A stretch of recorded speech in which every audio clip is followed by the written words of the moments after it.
चुनावी मंच हो या एक्टर का पंच, फटाक 30 सेकंड में खबर डाउनलोड कीजिए तक ऐप। जो भारतीय जनता पार्टी पिछले बार जीती, वो रामकोला हो, वो क्या बोलते हैं हाटा हो, वो कुशीनगर हो, वो तो पडरौना से ज्यादा सीटों से, ज्यादा मतों से जीते थे। तो उनका योगदान इसमें कहाँ था? ये तो भारतीय जनता पार्टी और शीर्ष नेतृत्व का। मैं आपको साफ तौर से कह रहा हूं, भारतीय जनता पार्टी ने जाति इस देश में और उत्तर प्रदेश में तोड़ दी है। आम, गरीब, किसान, युवा, महिला, सब भारतीय जनता पार्टी के, मोदी जी के नेतृत्व में और योगी जी के नेतृत्व में वोट भारतीय जनता पार्टी को दे रहे। नमस्कार, स्वागत है आपका यूपी तक में। मैं हूं कुमार अभिषेक और हमारे साथ हैं आरपीएन सिंह। आरपीएन सिंह कांग्रेस के वरिष्ठ नेता थे, 3 बार विधायक रहे, स्वामी प्रसाद मौर्य को बकायदा पार्लियामेंट चुनाव में हराया, केंद्र में मंत्री रहे, लेकिन अब बीजेपी के नेता हैं।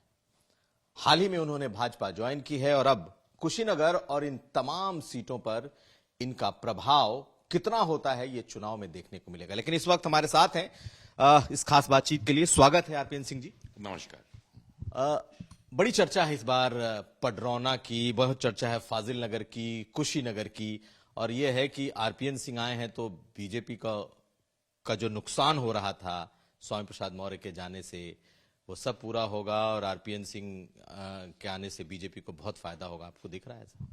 नहीं, देखिए, भारतीय जनता पार्टी जो उत्तर प्रदेश में जीतती है और देश में जीतती है, वो भारतीय जनता पार्टी के सांगठनिक ढांचे की वजह से जीतती है, कार्यकर्ताओं की वजह से जीतती है और प्रधानमंत्री मोदी जी के योजनाएं की वजह से। जो नया भारत और आम गरीब, शोषित समाज, दलित समाज, पिछड़े वर्ग, अग्रणी वर्ग, सबको साथ लेकर जो उन्होंने क्रांतिकारी कार्य किए हैं, उसके वजह से भारतीय जनता पार्टी जीतती है।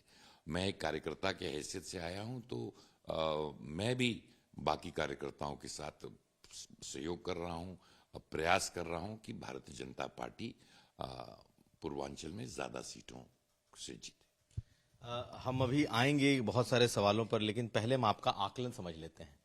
आपको क्या लगता है पूर्वांचल में और खासकर कुशीनगर की सीट, क्या स्थिति है, क्या आकलन है आपका बीजेपी को लेकर? देखिए, इसमें तो दो राय नहीं है। पूरा देश जान चुका है कि उत्तर प्रदेश में भारतीय जनता पार्टी की सरकार फिर वापस आ रही है और डबल इंजन की जो सरकार है मोदी जी और योगी जी की, साफ तौर से ये दिख रहा है कि भारतीय जनता पार्टी की सीटें आ रहे हैं। अब आप लोगों का विश्लेषण है तो मैं उस पर कोई टिप्पणी नहीं करना चाहूंगा, परंतु साफ तौर से जिस तरह हम लोग पिछले बार जीते थे, उसी तरह भारतीय जनता पार्टी इस बार भी उतनी सीटों से, मुझे लगता है, आराम से 325 सीट तक पहुंच सक जाएगी। जैसे ही स्वामी प्रसाद मौर्य ने बीजेपी छोड़ा, आप बीजेपी में आ गए।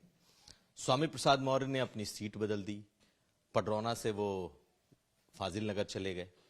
आपको लगता है इसमें इसकी वजह क्या है और आपका रोल क्या है इसमें? देखिए, ये सवाल तो अभिषेक जी, मौर्य जी दे पाएंगे, मैं इसका जवाब नहीं दे पाऊंगा। अब सीट उन्होंने क्यों बदली और क्या हुआ, ये तो उसका जवाब वही दे पाएंगे। मैं इस पे कोई टिप्पणी नहीं करना चाहता हूं।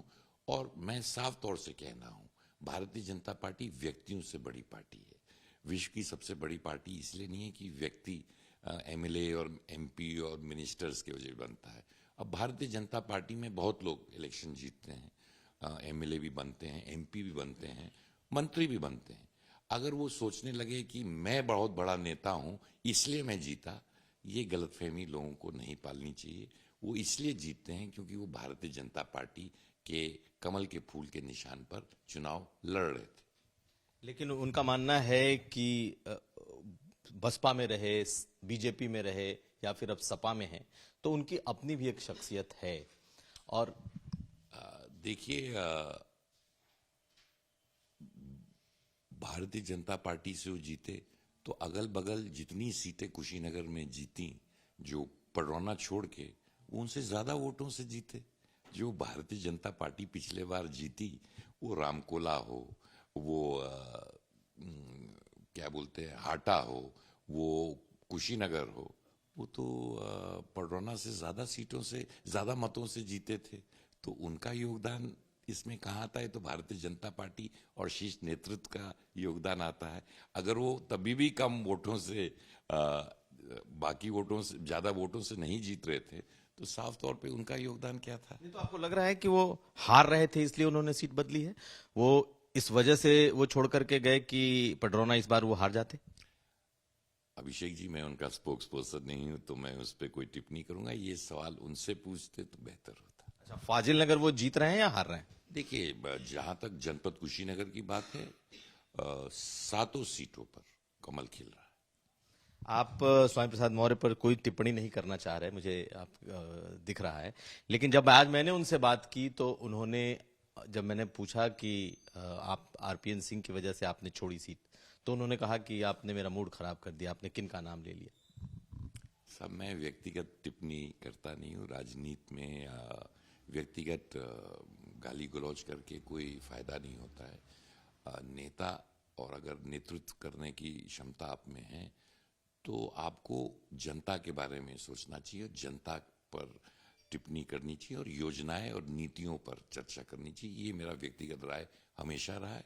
32 साल से राजनीति में रहा हूं, व्यक्तिगत टिप्पणी से हमेशा बचते रहा हूं। लेकिन जिस मुद्दे पर उन्होंने छोड़ा, वो मुद्दा उन्होंने ओबीसी के साथ भेदभाव का लगाया। आप भी ओबीसी से आते हैं, वो भी एक ओबीसी समाज से आते हैं, और उन्होंने ये कहा कि इस सरकार में एक खास जाति की चल रही है, और जो जिस वजह से ओबीसी समाज जुड़ा था, वो अब उसका भ्रम टूटा। नहीं, हमारे वर्मा जी लड़ रहे हैं हाटा से, चौरसिया जी लड़ रहे हैं बगल से, हमारे जायसवाल जी लड़ रहे हैं पडरौना से, हमारे सुरेंद्र कुशवाहा जी लड़ रहे हैं फाजिल नगर से। तो ये कौन सी जातियों से आते हैं?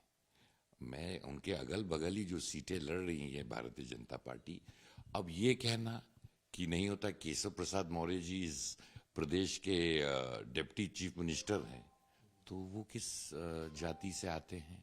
हमने निषाद पार्टी को सम्मिलित किया, हमने अपना दल को गठबंधन में सम्मिलित किया, तो ये कौन से जातियों से आते हैं? अफसोस की बात है कि भारतीय जनता पार्टी ने हमेशा, हमारे बगल पडरौना से सटे हुए बिहार है, वहां की मुख्यमंत्री रेणु चौहान जी हैं, तो ये आरोप बेबुनियाद है। मैं आपको साफ तौर से कह रहा हूं, भारतीय जनता पार्टी ने जाति इस देश में और उत्तर प्रदेश में तोड़ दी है। आम, गरीब, किसान, युवा, महिला, सब भारतीय जनता पार्टी के, मोदी जी के नेतृत्व में और योगी जी के नेतृत्व में वोट भारतीय जनता पार्टी को दे रहे। मुद्दा आप कुछ भी बनाए, पर मैंने तो आपको प्रत्याशियों के नाम बताए, तो ये क्या पिछड़ी जाति से नहीं आते हैं? और ये कहना, और सम्मिलित भारतीय जनता पार्टी ने हो तो सारी जातियों को, वो ब्राह्मण हो, वो पिछड़ी जाति के हों, दलित समाज के हों, सबको साथ लेकर नया देश बनाने का प्रयास किया है, और उत्तर प्रदेश प्रगति की ओर बहुत तेजी से बढ़ रहा है। अब कुछ और सवाल पर आते हैं। ये बताइए कि आपकी राजनीति, अब जब जैसे ही आप भाजपा में आए तो ये चर्चा हुई कि आप चुनाव लड़ेंगे, आप राज्य की राजनीति में आएंगे, लेकिन जब टिकट खुलकर आए तो पता चला कि टिकट किसी और को मिला, आपके किसी सहयोगी को मिला, कांग्रेस में जिनका टिकट हो गया था उनको मिला।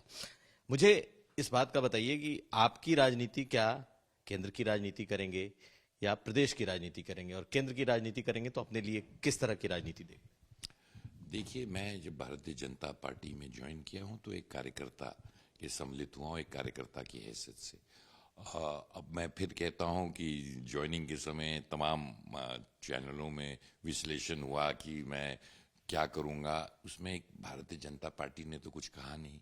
साफ तौर से भारतीय जनता पार्टी का नेतृत्व जो भी काम मुझे देगा, वो बूथ का हो, पन्ना प्रमुख का हो, प्रदेश का हो, कहीं का हो, वो काम करने के लिए मैं तैयार हूं। पद के लिए मैं कभी ललायत ना रहा हूं।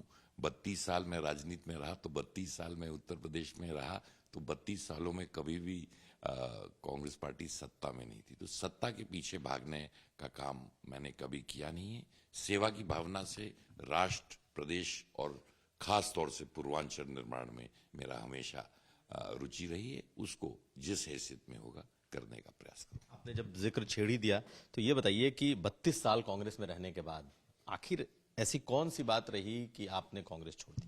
साहब, ये तो मैंने जब भारतीय जनता पार्टी में परिवार में मैं सम्मिलित हुआ था उसी समय कह दिया। अब इतिहास की तरफ क्या देखें, भविष्य की तरफ देखें। पूर्वांचल बनाए, उत्तर प्रदेश बनाए, देश बनाए। आप नहीं जाना चाहते लेकिन हम सवाल आपसे पूछेंगे। प्रियंका गांधी से अभी आज तक ने बात की थी तो उनसे जब पूछा गया परिवारवाद पर तो उन्होंने कहा लोग हमें परिवारवादी कहते हैं लेकिन बीजेपी सभी परिवार के पुत्रों को ले रही है। अब ये बताइए कि उनका कहना है कि सारे जो नेता पुत्र बीजेपी ले जा रही है और हमारे ऊपर परिवारवाद का आरोप लग रहा है। नहीं, देखिए, मैं साफ तौर से कहता हूं कि फोकस टेलीविजन चैनलों पे 3-4 चेहरों पे रहता है। हजारों हजार की तादाद में कांग्रेस के नेता हों, पदाधिकारी हों, पूर्व जिला अध्यक्ष हों, यूथ कांग्रेस में रहे हों, हजारों हजार लोग अगर कांग्रेस छोटे से लेके बड़े पद तक सब छोड़ रहे हैं। अब ये अलग बात है कि 2-4 चेहरों पे ही चर्चा होती है, पर हजारों हजार और तमाम लोगों ने भारतीय जनता पार्टी में सम्मिलित हुए हैं, दूसरे पार्टियों में भी सम्मिलित हुए हैं। और तो कांग्रेस में इतने तादाद में अगर लोग पार्टी छोड़ रहे हैं, सिर्फ उत्तर प्रदेश में नहीं, देश में, इसका कोई तो कारण होगा। क्या कारण है? परिवारवादी होना कारण है या कांग्रेस नहीं उठ पा रही है ये कारण है? सब मैंने तो पहले ही कहा था, मैं फिर दोहराता हूं, जिस पार्टी में मैंने इतने साल सेवा की, ईमानदारी से की, ना तो वो पार्टी रह गई ना तो वो सोच रही है, और इसी पर मैं ये बात समाप्त करना चाहूंगा। इस पर बात नहीं करना चाहेंगे। एक चीज और बताइए कि फिर मैं उस एक सवाल पर आता हूं कि आप अपना रोल क्या देखते हैं? आप कह रहे हैं कि मैं कार्यकर्ता की हैसियत से हूं, जो पार्टी मुझे देगी वो मैं निभाऊंगा, वो पन्ना प्रमुख हो, बूथ प्रमुख हो, कार्यकर्ता हो, लेकिन लोग जानना चाहेंगे कि भाई आरपीएन सिंह की राजनीति की दिशा क्या है? क्या वो केंद्र में जाएंगे? क्या वो राज्यसभा जाएंगे? केंद्र में मंत्री बनेंगे? 2024 का चुनाव लड़ेंगे? कुछ तो आरपीएन सिंह जी सोच रहे होंगे। सर, मेरे सोचने से तो कुछ होगा नहीं। मैं पार्टी में हूं, अब जो पार्टी निर्देश देगी उसका पालन अवश्य करना पड़ेगा। वो जो जिस तरह का जहां भी मुझे काम करवाना चाहते हैं, प्रदेश में हो, जहां भी हो, मैं या जैसे आपने बोला सेंटर में हो, जहां भी हो, वो उनको निर्णय लेना है। ये निर्णय मैं नहीं ले सकता। ज्योतिरादित्य सिंधिया आ गए, जितिन प्रसाद आ गए, आरपीएन सिंह आ गए, आपको कांग्रेस का भविष्य क्या दिख रहा है?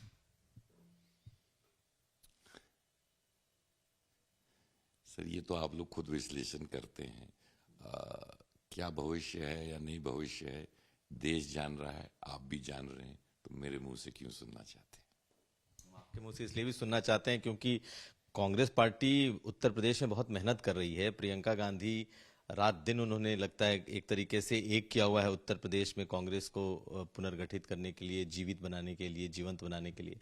आपको लगता है कि देखिए, हर पार्टी के नेता हों, वैसे जो और भी पार्टियां हैं वो बाकी पार्टियों में भी बहुत मेहनत हो रही है। एआईएम भी बहुत मेहनत कर रही है, पीस पार्टी भी बहुत मेहनत कर रही हैं।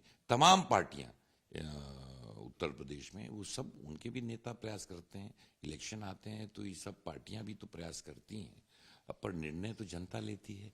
इलेक्शन में तो छोटी छोटी पार्टियां भी प्रयास पूरे दम खम से प्रयास करती हैं। जो हमारे इंडिपेंडेंट कैंडिडेट्स लड़ रहे हैं वो भी दम खम से प्रयास करते हैं। तो इलेक्शन में सभी प्रयास करते हैं। आपको कांग्रेस का भविष्य दिख रहा है कि नहीं आने वाले समय में उत्तर प्रदेश में? उत्तर प्रदेश में सर, 32 साल में रहा तो कभी सत्ता तो रही नहीं। प्रयास हमने हमेशा किया। अब इस इलेक्शन में तो कोई भविष्य दिख नहीं रहा। 24 सब मैं इस पे टिप्पणी नहीं करना चाहूंगा क्योंकि आप भी जान रहे हैं और पूरा देश भी जान रहा है। अच्छा, एक सवाल और मैं आपसे कांग्रेस पर मैं पूछना चाहूंगा, अब आप आंसर दें ना दें आपकी मर्जी।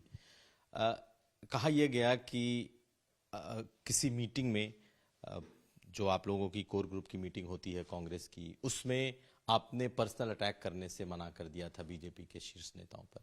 ये शायद एक ऐसी बात थी जिसकी वजह से कहीं ना कहीं एक अविश्वास पनपा और उसके बाद आप धीरे धीरे कांग्रेस से दूर होकर आप बीजेपी की तरफ आए। देखिए, मैंने हमेशा कहा है कि रोजाना अगर हर इलेक्शन में एक ही व्यक्ति को रोज कोसा जाएगा तो उसका परिणाम तो सामने दिख नहीं रहा है और खराब स्थिति में पार्टी जा रही थी। तो नीतिगत लड़ाई होनी चाहिए। आप किसी को देखना नहीं चाहते हैं या किसी को उस कुर्सी पे नहीं देखना चाहते हैं तो कोसने से तो कुछ होता नहीं है। तो रोजाना उठ के अगर पूरी पार्टी एक ही व्यक्ति को कोसने लगेगी, अपनी योजनाएं नहीं बताएंगी, अपने कार्यशैली के बारे में बात नहीं करेगी तो क्या होगा? प्रधानमंत्री वो तो आप मुझे बताने की जरूरत ही नहीं है, आपको पूरा देश जानता है। तो आपको लगता है कि यही वो पॉइंट था जहां से आप कांग्रेस से दूर होते चले गए या फिर आपके ऊपर से विश्वास हटा और उसके बाद से आप बीजेपी की तरफ? साहब देखिए, अब सब इतिहास हो गया अभिषेक जी। अब आगे देखा जाए। भारत का निर्माण तेजी से हो रहा है। पुरानी संस्कृति को जोड़कर 21वीं सदी से जोड़कर हिंदुस्तान को आगे बढ़ाया जा रहा है। पूर्वांचल परिवर्तित, बड़े बड़े योजनाएं पूर्वांचल तक में लागू हो रहे हैं। तो उज्जवल भविष्य उत्तर प्रदेश का, पूर्वांचल का हम सब भारतीय जनता पार्टी को जिताकर अवश्य देखेंगे। और जिन योजनाएं को सपनों में हम देखा करते थे उनको क्रियान्वयन करके प्रधानमंत्री जी ने और योगी जी ने करके दिखाया। आखिरी सवाल, आपके हिसाब से कितनी सीटें हैं जो इस बार बीजेपी जीत रही है? क्योंकि 320 पर बीजेपी 325 पिछले बार 2017 में पा चुकी है। 300 पार का फिर नारा है, लेकिन आप भी जमीन पर घूम रहे हैं, देख रहे हैं, इतने फेज के इलेक्शंस निकल गए, आपको क्या लगता है? सब अगर आप पूर्वांचल की तरफ देखें तो मुझे लगता है किसी भी सीट पे जीतने को विपक्ष को बड़ी मेहनत करनी पड़ेगी।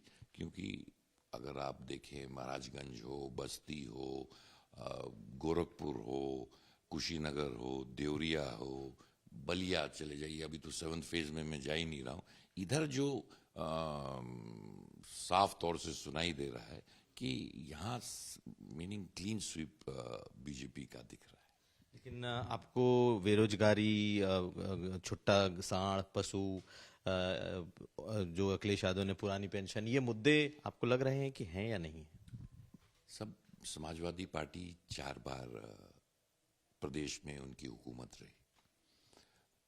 योगी जी ने कोरोना काल में, जिसमें 1.5 साल पूरा देश बंद था, लोगों की जानें बचानी जरूरत थी, उसके बाद टीकाकरण करना जरूरी थी, उन्होंने इस कार्यकाल में 4.5 लाख लोगों को नौकरी दी, जो सबसे ज्यादा नौकरियां किसी कार्यकाल में हुई। और वो भी जो सबसे महत्वपूर्ण चीज थी, किसी को घूस नहीं देना पड़ा, किसी व्यक्ति विशेष के कहने पे किसी को नौकरी नहीं दिया। जिसने जो मेरिट पे आया, वो गरीब हो, वो अमीर हो, वो सामान्य परिवार से हो, किसी जाति से हो, अगर वो मेरिट पे है, पैसे बिना नौकरी मिली, वो अपने आप में एक नई तस्वीर दिखाती है। नहीं तो पहले कैसे उत्तर प्रदेश में नौकरियां मिलती थी, पूरा उत्तर प्रदेश जानता है। बहुत धन्यवाद यूपी तक से बात करने के लिए, आपका बहुत शुक्रिया। तो हमारे साथ थे आरपीएन सिंह। आज उन्होंने खुलकर यूपी तक से बात की।